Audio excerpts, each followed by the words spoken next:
Welcome to Autism Tips and Tools, where we highlight the best practical guidance from previous episodes of Autism Knows No Borders. Whether you're a self-advocate, a family member, or a service provider, there's something here for you.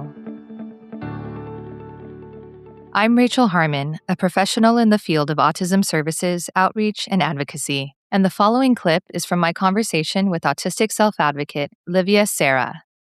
Livia is an eating disorder survivor, an author, and the host of the podcast Liv Label Free. Her publications include Rainbow Girl, a memoir, and a cookbook titled Nourishing Neurodiversity. She is also a one-on-one coach for autistic people recovering from an eating disorder. Here's Livia talking about how to reframe eating disorders when they're intertwined with autism.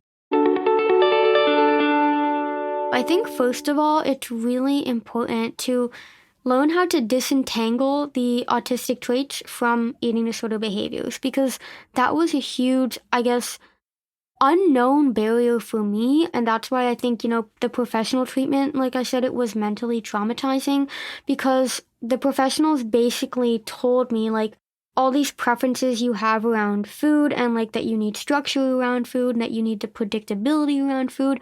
They were all saying well, as long as you have that, you won't recover from your eating disorder.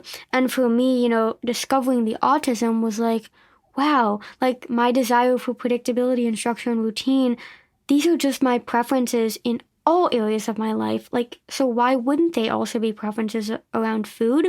And I think that was almost the golden ticket for me to be okay, these can just be autistic traits, and we can separate the eating disorder. We can leave the eating disorder behind us, because these things are completely unrelated. So that's a huge part of coaching, is really learning okay, which behaviors are actually eating disorder behaviors, but which preferences are just completely unrelated. What are preferences that are just you and help you feel safe? Because I think in the end, we cling to the eating disorder for safety because we don't know what other things actually give us safety. So that's another huge piece of work I do with my clients, is what gives you safety in life, and how can we bring more of that into your life so you no longer rely on an unhealthy coping mechanism to provide you with that safety.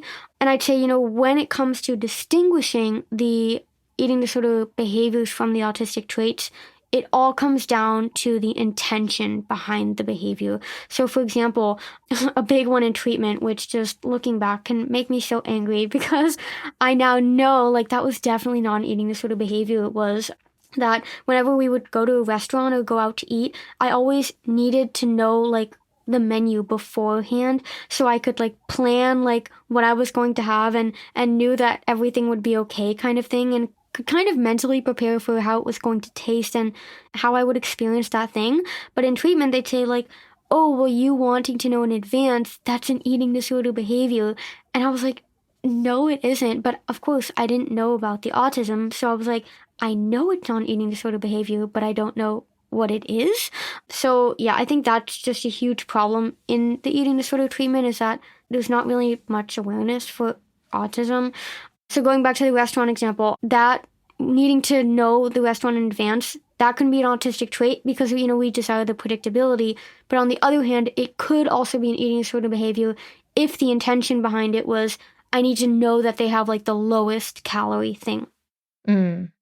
With my clients, it's going to sound ironic, but hear me out, is that I actually don't like to focus on eating disorder recovery, but rather on discovery.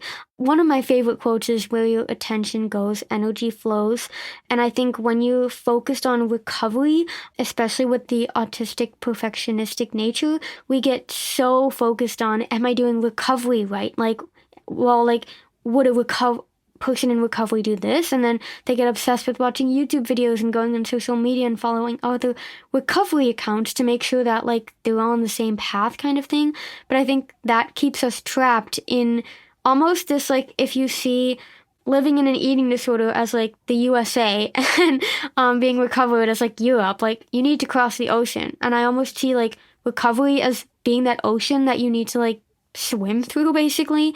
And if you're so focused only on am I swimming right, and you don't know what direction you're going in, you will never get to Europe because you'll constantly be swimming. So yeah, that's why I prefer the word discovery instead, because I think that rather than recovering from an eating disorder, I think recovering from an eating disorder is more so about discovering who you are without the disorder, not about doing recovery right or wrong and like, am I failing at this? Because with discovery, there is no failing. You're simply discovering whatever's next. Mm-hmm. Yeah, it leaves it a lot more open that way. Yes. Okay, so going back to your example about what behavior could be considered an eating disorder behavior, could you just give a little bit, like a few more examples of that and compare it to autism or like what an autistic trait would be? Yeah, so one that is another one that's immediately coming up from treatment is food temperature. I am so picky about the temperature of my food, and just makes me think of Goldilocks, like this part is too hot, this one is too cold, this one is just right.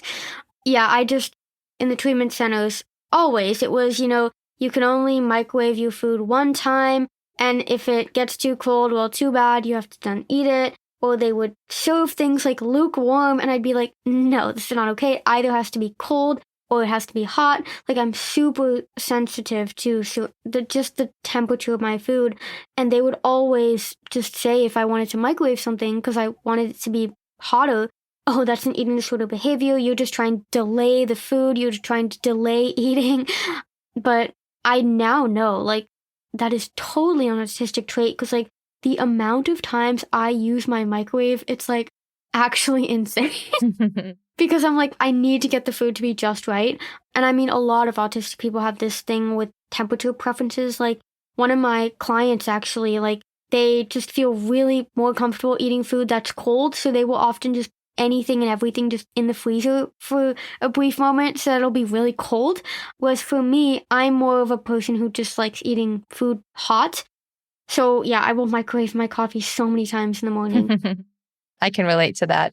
Yeah. Yeah, because others I can't enjoy it otherwise because I'm so focused on like everything that's like wrong with it kind of thing, which yeah, a lot of people I know resonate with. Another one that's really common in the autistic community and also the ADHD community that I've seen so many like memes about and stuff is that we need to eat with certain spoons and certain utensils because it obviously like a big spoon is going to be a totally different sensory experience than eating with a dessert spoon. Like, imagine eating soup with a teaspoon and, I don't know, gelato with a soup ladle. Like, that's going to be a totally different experience.